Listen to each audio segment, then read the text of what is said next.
Assalamualaikum warahmatullahi wabarakatuh. Alhamdulillahirabbil alamin. Pada kesempatan kali ini kita masih diberikan kesehatan oleh Allah Subhanahu wa taala untuk bertatap muka kembali di sini untuk melanjutkan mata pelajaran sejarah kebudayaan Islam. Sebelum kita mulai pelajaran, alangkah baiknya kita membaca basmalah terlebih dahulu. Semoga ilmu yang kita cari nanti dipermudahkan oleh Allah Subhanahu wa taala. Bismillahirrahmanirrahim. Untuk pertemuan kali ini kita akan membahas materi tentang biografi Khalifah Abu Bakar As-Siddiq. Ada yang tahu Khalifah Abu Bakar As-Siddiq itu termasuk apa? Ya apa? Khulafaur Rasyidin. Khulafaur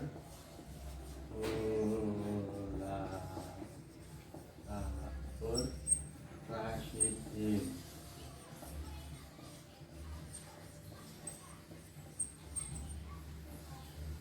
Khulafaur itu artinya pengganti.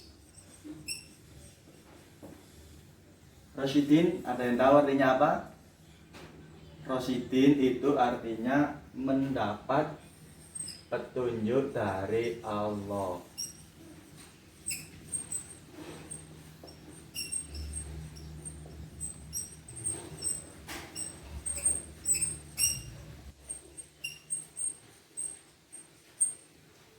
Jadi di sini Khulafaur Rasyidin itu orang yang mendapat petunjuk dari Allah untuk menggantikan Nabi Muhammad SAW setelah wafat.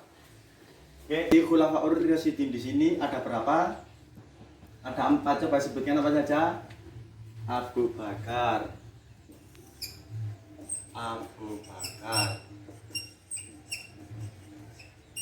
Terus siapa lagi?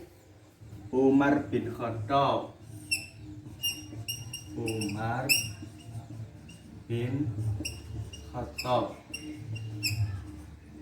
Terus Utsman bin Affan.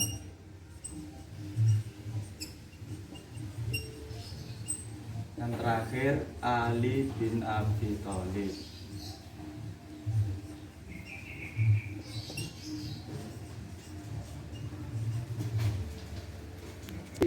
Di sini kita akan membahas tentang biografi Abu Bakar As-Siddiq.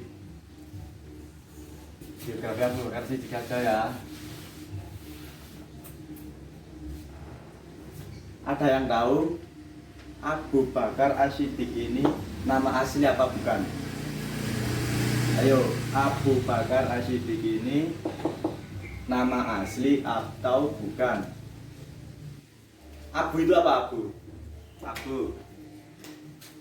Abu itu artinya bapak.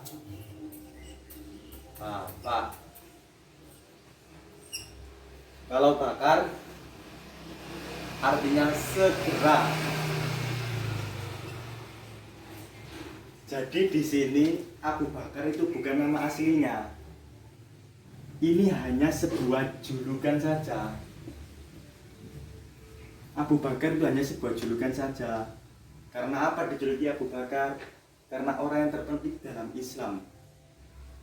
Jadi nama aslinya itu siapa?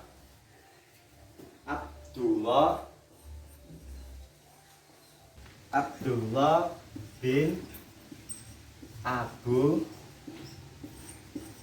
Quhafa.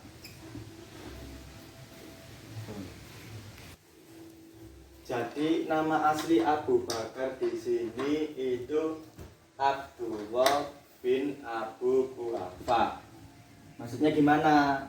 Nama aslinya itu Abdullah, anak laki-laki dari Abu Quhafa. Abu Bakar lahir di mana? Di Mekah. Di Mekah pada tahun 573 Masehi. Dari sini paham? Oke ya, saya ulangi lagi ya. Oke, saya ulangi lagi. Abu Bakar itu hanya sebuah julukan. Abu artinya bapak atau ayah atau father. Kalau Bakar artinya segera. Jadi Abu Bakar ini bukan nama aslinya. Nama aslinya yaitu Abdullah bin Abu Quhafa. Lahir di mana? Di Mekah pada tahun 573 Masehi. Bertepatan pada tanggal 27 Oktober tahun 573 Masehi. Nah, di sini Abu Bakar mendapat julukan Abu Bakar tidak sampai di sini saja. Beliau juga mendapat julukan As-Siddiq. As-Siddiq. As-Siddiq itu artinya apa? As-Siddiq artinya yang membenarkan. Jadi As-Siddiq ini yang membenarkan. Dulu tidak ada sekolah seperti sekarang. Jadi julukan As-Siddiq ini saya rasa itu paling tinggi sekali. Bukan S1, S2 bukan. As-Siddiq ini julukan paling tinggi sekali dulu itu. Nah, kenapa Abu Bakar kok dijuluki As-Siddiq? Kenapa kok bukan Al-Ikhlas? Ada yang tahu ceritanya kenapa kok dijuluki As-Siddiq?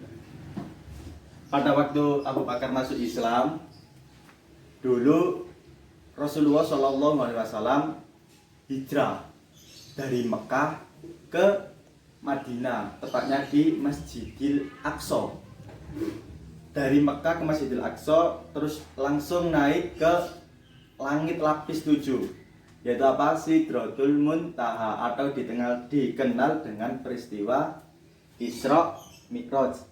Pada waktu itu Rasulullah hanya butuh waktu 1 malam saja, dan hanya Abu Bakar As-Siddiq ini yang mempercayai peristiwa tersebut. Maka Rasulullah langsung memberikan julukan As-Siddiq, yang artinya membenarkan. Pada awal masuk Islam Abu Bakar As-Siddiq ini, Imam Muhammad bin Abu Bakar dalam hadis ke-6 kitab Al-Mawaiz Al-Usburiyah menceritakan pada waktu itu suatu ketika Abu Bakar As-Siddiq ini sedang tidur. Terus ada matahari dan bulan menghampiri kamar beliau, dan benda tersebut diletakkan di dada Abu Bakar As-Siddiq, kemudian dipungut terus ditutupi oleh selendangnya. Pada waktu pagi hari, Abu Bakar As-Siddiq ini berdagang di Syam, dan kebetulan ketemu dengan pendeta Nasrani, dan beliau cerita tentang mimpi pada waktu malam hari tersebut. Terus ditanya sama pendeta Nasrani tersebut, "Kamu dari mana, asal marga, asal kota, dan profesi?" Abu Bakar menjawab, "Saya dari Bani Taim. Profesi saya berdagang, saya dari kota Mekah." Terus si pendeta ini menjawab, "Sebentar lagi akan muncul nabi utusan dari Allah Subhanahu wa Ta'ala. Dia adalah penutup risalah kenabian. Tanpanya Allah Subhanahu wa Ta'ala tidak akan menciptakan langit dan bumi beserta isinya. Dia adalah penutup risalah kenabian. Engkau akan masuk Islam dan menjadi sahabat dekatnya, dan engkau adalah khalifah pertama setelah wafatnya beliau." Ciri-ciri ini sudah tertera di dalam kitab Taurat, Zabur, dan Injil, jawab pendeta tersebut. Dari tafsiran mimpi ini, Abu Bakar langsung pulang ke kota Mekah, langsung merasakan rindu yang sangat besar kepada Nabi Muhammad SAW. Pada saat itu Abu Bakar dan Nabi Muhammad sedang duduk. Terus Abu Bakar bertanya dengan Nabi Muhammad, kenapa engkau padahal sering duduk sama saya, kok belum masuk Islam? Abu Bakar tanya lagi kepada Rasulullah, biasanya seorang nabi itu ditandai dengan mukjizat. Apa mukjizat engkau? Nabi Muhammad SAW langsung menjawab, apa tidak cukupkah mimpimu di Syam pada waktu itu? Apa tidak cukupkah tafsiran seorang pendeta tentang mimpimu tersebut?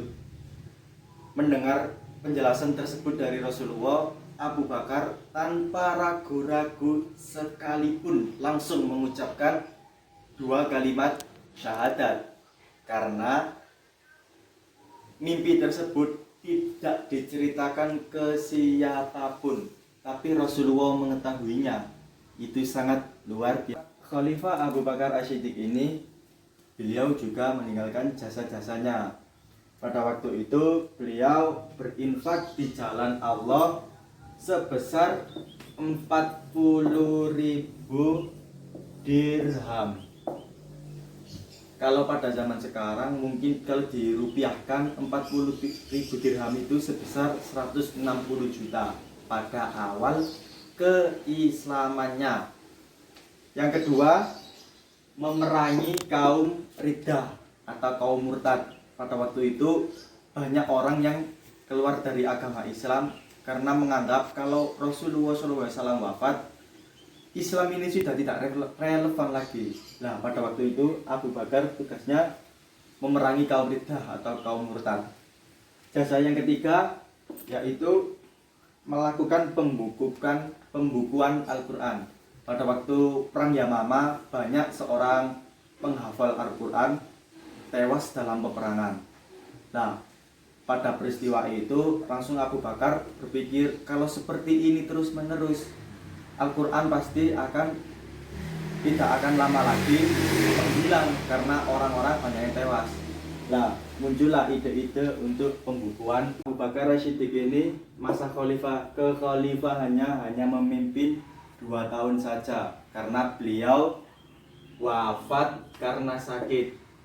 Beliau wafat pada tahun 634 Masehi. Jadi masa kekhalifahannya hanya 2 tahun saja. Sekian, mungkin hanya ini materi yang bisa saya sampaikan untuk kesempatan kali ini. Semoga materi yang kita bahas di pagi hari ini bisa bermanfaat bagi kita semuanya. Amin amin ya rabbal alamin. Marilah kita tutup dengan bacaan hamdalah. Semoga ilmu yang kita cari hari ini bisa bermanfaat bagi kita semua, umumnya pada orang lain. Alhamdulillahi rabbil alamin. Wabillahi taufiq wal hidayah waridha wal inayah. Wassalamualaikum warahmatullahi wabarakatuh.